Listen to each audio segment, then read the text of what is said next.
Welcome back, Commander. My name's Tim, and in this video we're going to be doing a tier list of the worst to best in squadmates. If this is your first time here, I make videos on Mass Effect. I do a weekly stream as well, so come join our crew by hitting that subscribe button today.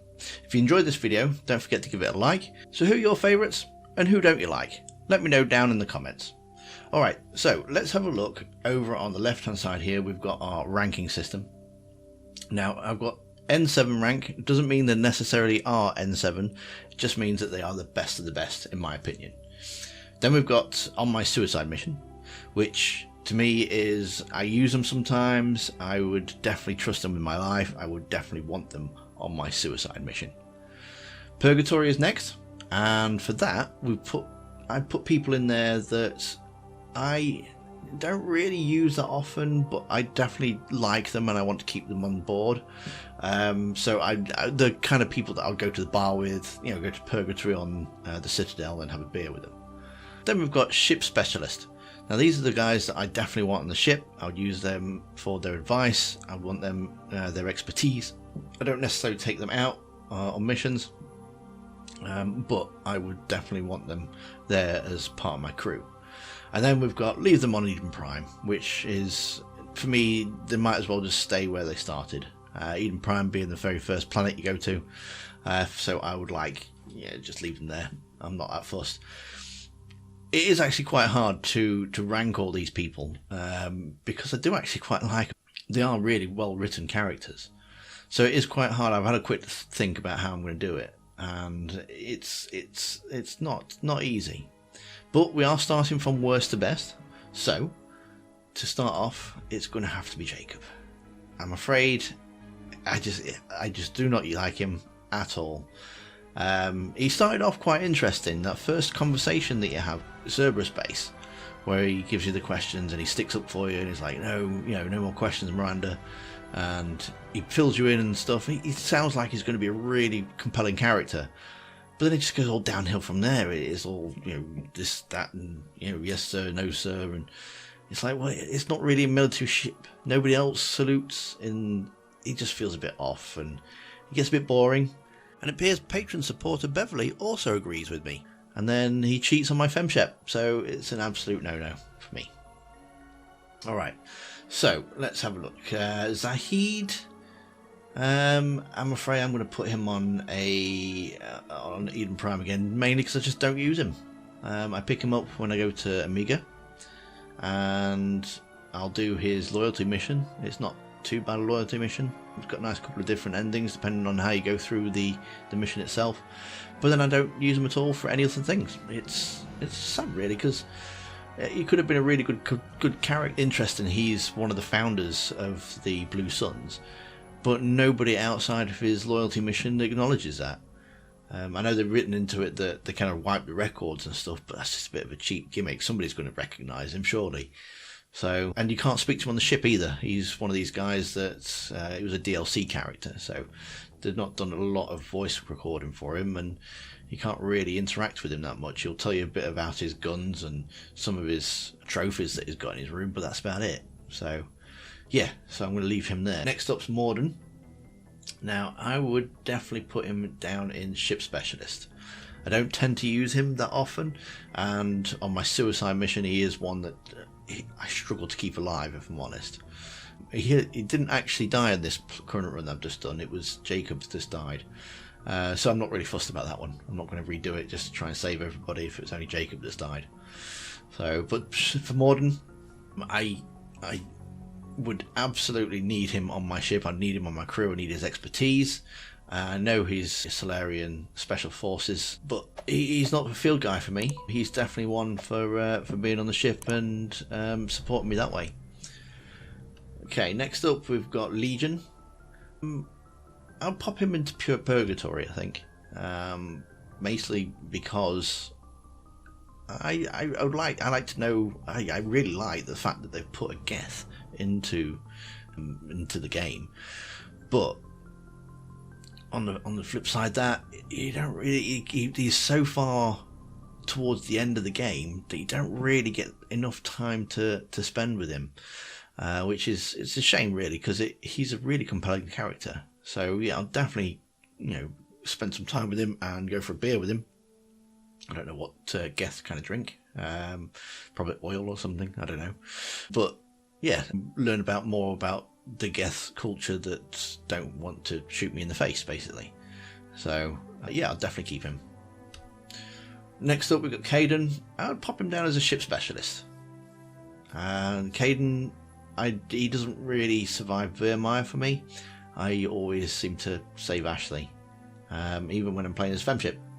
Apparently he's got a very good romance arc, which I've never actually done, so I should probably try that out sometime. But he is a biotic, so I'd want his expertise on the biotic side of things. I don't think I could probably trust him going out in the field because he does suffer from headaches. So the last thing you want is in the middle of a firefight, he's popping out the migraine pills. So, but yeah, I definitely would like to keep him on the ship. Now, Grunt, I'm one of these two for Grunt for me.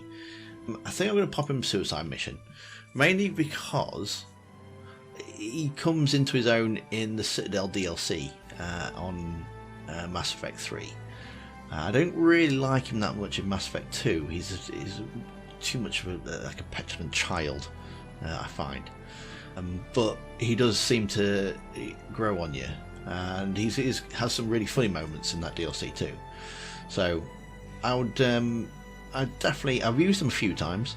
I like having a Krogan on my team, but if I had the choice, I'd definitely pick Rex over Grunt. So that's why he's not top tier.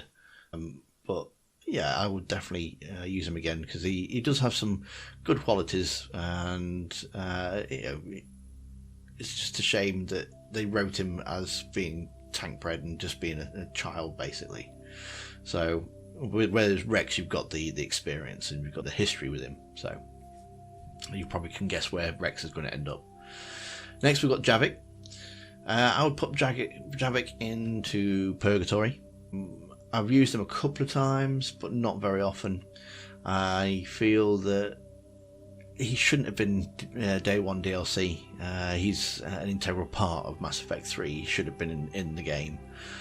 I didn't like that they did that. I mean, it didn't stop me from getting it, but it's one of these characters where he comes off as way too arrogant, which again, I know he's supposed to be his species, and that's what he was. He was an arrogant soldier, but it does make it really, really hard to find a connection with him. And I know that him and Liara do find some common ground towards the end of Mass Effect 3, but at that start it just annoys me more than it compels me to take him out on more missions.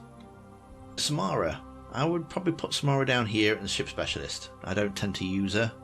She was supposed to be like the Liara replacement, wasn't she? But she just wasn't as interesting to me as Liara was. It's all about a code and a Justificar code, and it felt a bit too over the top. I think it was. Yeah, it's a nice story, but they kind of repeat it as well. So in Mass Effect 2, you're going after Monrith, which is her daughter, and then in Mass Effect 3 you have to then go and save her daughters again. So they could have done something more with her, I think, to flesh out. It's the same with Miranda. It's the same kind of mission that they've done for both episodes. But in regards to her expertise, I would definitely have her on the ship, and I would definitely take her counsel as well. Thane, I'm going to have up here on my suicide mission. I like him. I don't use him that often, but I do like he is an assassin. He's got a really good story arc, and his whole loyalty mission, in fact, his whole loyalty mission in Mass Effect 2, for an assassin, you don't actually kill anybody. You have to just tail his son. And yeah, it's a nice twist on being like a master assassin. You don't actually have to go and assassinate anybody. So, and he really comes into his own in Mass Effect 3 as well. So yeah, definitely use him for my suicide mission. Now Katsumi is one I'd probably pop here in Purgatory.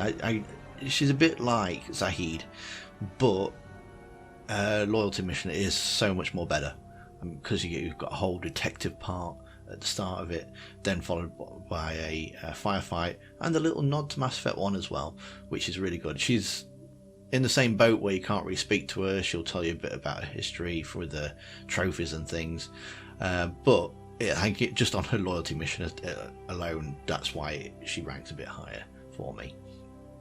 And she has this really, really cool ability where she'll disappear and reappear next to him and give him proper smack before disappearing again, so I quite like that. James, he's definitely going to be in purgatory for me. He is definitely one that you would definitely hang around on the Citadel, go for a beer, have a good laugh with. I don't think I'd take him out, or I don't tend to take him out on many missions, mainly because he was written into Mass Effect 3 for the new players and the new people that didn't know the story. So he doesn't really gel that well with me and the rest of my crew, but he has got a really good personality, and his voice actor, what's his voice actor's name? I can't remember, but his voice actor's brilliant, and he really does a fantastic job of acting. If you know the voice actor, pop it down in the comments for me, because I can't remember him. Thane. Now, Thane has got to be top tier. She absolutely has to be top tier. She is absolutely fantastic. She's with you through the whole trilogy. She's got her own things going. Her loyalty mission is fantastic, and especially if you take Legion to her loyalty mission as well. That is absolutely brilliant. I've never romanced her. I've never actually romanced her, but apparently, again, it's a good romance arc. And her mission in Mass Effect 3, where you can save her and the Geth as well, which you have to start in Mass Effect 2. You can't just do that in Mass Effect 3. It's absolutely really one of the best storylines in the game. Now, Jack, I'll definitely put my suicide mission. I use her a few times, don't use her enough to be top level, but she is a very powerful biotic, bit of a potty mouth, but she really does come into her own in Mass Effect 3 as well. And yeah, she's got a few issues. I really enjoy her loyalty mission in Mass Effect 2, and yeah, I think she would definitely be there to watch my back. I'll definitely count on her on that suicide mission. Edie's going at the top. Absolutely fantastic. Loved the character of Edie. I was only a bit disappointed that they didn't use Edie's blue bubble thing in Mass Effect 3. You would have thought that they would have used that at the start until she got her body, but I suppose it takes a bit more work to animate it and stuff. But it would have been nice, as it would have been a bit of a flow through from Mass Effect 2. But it's a great story, great arc with Joker in Mass Effect 3. That's absolutely fantastic. I love the dynamic between them two. I love that they start off really hating each other. And, well, Edie doesn't hate Joker, but Joker hates her because she's installed on his ship. And, yeah, by the end of it, they have that can possibly have a budding romance, which is really disappointing when I always pick Destroyer. So, yeah, sorry about that. But there you go. For the brief time they have together, it is very magical. Alright, next up we've got Rex, and probably you can guess from my comments on Grunt that he is top tier for me. It's just a shame that he's only really available in Mass Effect 1. He does make an awesome comeback in Mass Effect 3, provided you didn't shoot him in the face on Virmire, or get Ashley to shoot him in the back as well. I love the Krogan history, I love his whole attitude. I love the fact that even though he's your companion, if you take him to see Fisk with you, he still acts on his own accord. So yeah, he's still got his own mind. He's not just going to blindly follow you. He does a fantastic job of leading the Krogans. And again, if you're going to go and cure that genophage, you need him alive, and you need to start only to start it off in Mass Effect 1 by not killing him, but you've also got to carry it on through Mass Effect 2 to eventually get to the result in Mass Effect 3. His history, he's got a secret loyalty mission in Mass Effect 1 as well, with his family armor. And yeah, it's just a shame that you can't really use him more than that one game. And his whole attitude, his voice actor's fantastic, and yeah, it absolutely brilliant. Loved him. Miranda, I'm going to pop up here on top tier as well. I really loved the character Miranda. Like the fact that again, she starts off as very strict, very by the book, and by the end of it, she can be quitting Cerberus. Yeah, she got a load of emotional baggage and stuff. It's just a shame that her loyalty missions are the same between Mass Effect 2 and Mass Effect 3. But apart from that, I mean, I do tend to romance her as well, but I do dump her in Mass Effect 3, so you know. But yeah, she's a very interesting character, and interactions she has with Jack, and they are butting heads. Yara, yeah, top tier. She is the face of Mass Effect, really, isn't she? She's all 3 games, although you can't use her in Mass Effect 2. She has a wonderful DLC in Leia the Shadowbroker. I think they did an absolutely fantastic job with her. I know there's a subscriber, Xavier, absolutely hates her, but I actually really quite like her. Romanced her a few times, done her romance arc. Leia the Showbroker, absolutely brilliant, especially the taxi ride, very funny. Mass Effect 3, again, it's nice to have her back on the team, and she also makes a cameo in Andromeda as well. So yeah, because she's now in the trailer for Mass Effect 4, then we know that she will have some part to play in the next Mass Effect as well. I think she's a fantastic character. I like the way that she goes from being this naive young Prothean expert to being the greatest information broker in the galaxy. So yeah, it's a very steep arc that she has, but they've done it really well. Ashley is top tier for me, mainly because I do her romance arc. She got a lot of bad rep, actually, for being xenophobic, which I think personally has been taken out of context. It's not the fact that she hates aliens, it's the fact that she doesn't trust them. And if you think about where her past is, and with her grandfather being in the First Contact War and being the had to surrender to Shanxi, then you can understand where her loyalties lie and her fears lie with aliens and stuff. So I think she's very misunderstood. People say that her personality changes in Mass Effect 3, but I don't think it does. I think she hardens between the games as well.